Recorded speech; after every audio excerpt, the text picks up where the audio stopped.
So we went to town today and they had these big boxes of fruit for $8. So I think I'm going to make add the plums with my other plums and make some plum jam. And I'm either going to stew some nectarines and freeze, or I'm going to bottle them. I'll decide when I start peeling them.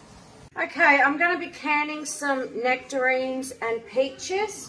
So I've got my clean jars, got my flats, I've got my rings, I've got vinegar and paper towel to wipe it down, and I have got my peaches and nectarines peeled and roughly sliced into chunks.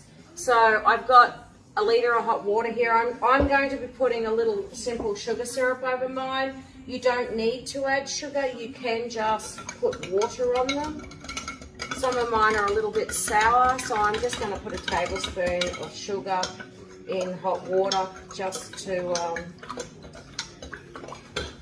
sweeten them a little bit. And then all you do is go through and fill your jars with your peaches and nectarines. It doesn't have to be a mix, you can do one or the other.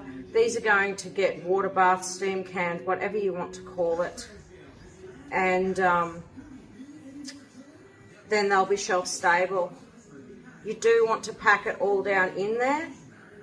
You don't want to loosely do it. You want them all packed in really well. So do give it a good squash down. I can get another bit in there. But you do want a little bit of head space.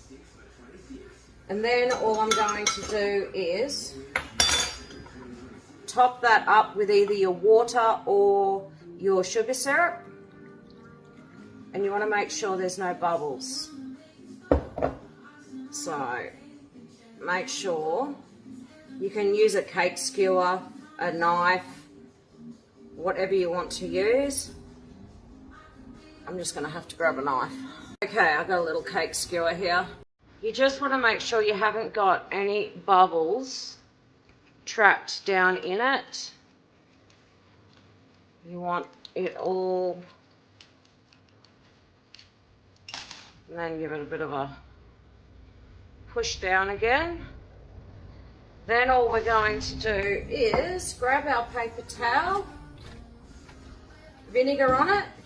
We're going to give the rims a really good wipe down. You don't want any of that peach or nectarine on there. You don't want any of that sugar water on there, because it'll prevent you from getting a good seal. Then all I do is I get my flat, sit my flat on there, I get a ring on there. Now don't over tighten your rings. You want them fingertip tight, no wrist action, and that's good to go in the canner. We'll be water bathing for about 12 to 15 minutes. Got them all wiped down, all my flats and rings on. It's time to put them in the water bath steam canner. Okay, I've got all my jars in the pot of water. If your jars and contents are cold, they go into cold water. If they're hot and the contents are hot, they go into hot water. I will bring that up to a rolling boil, then I'll hit the timer and I will let them go for 12 to 15 minutes, and then we'll pull them out. This is what I mean by a rolling boil. So it's up to a rolling boil, I will hit the timer. When your alarm goes off and it's time to get them out, turn your heat off, just pull the pot off the heat and just let it sit there for 5 minutes before you go in to get your jars out. Then you want to put your jars over and do not touch them. Leave them undisturbed for 12 to 24 hours. And then when they're sealed, it should pop down. If it doesn't, it's not sealed, and we'll take our rings off and check the seals. My jar's sealed. My peaches are in there. I did shake that one up a bit. You can tell because the lid has popped down. I've taken the rings off. They're sealed. That's shelf stable.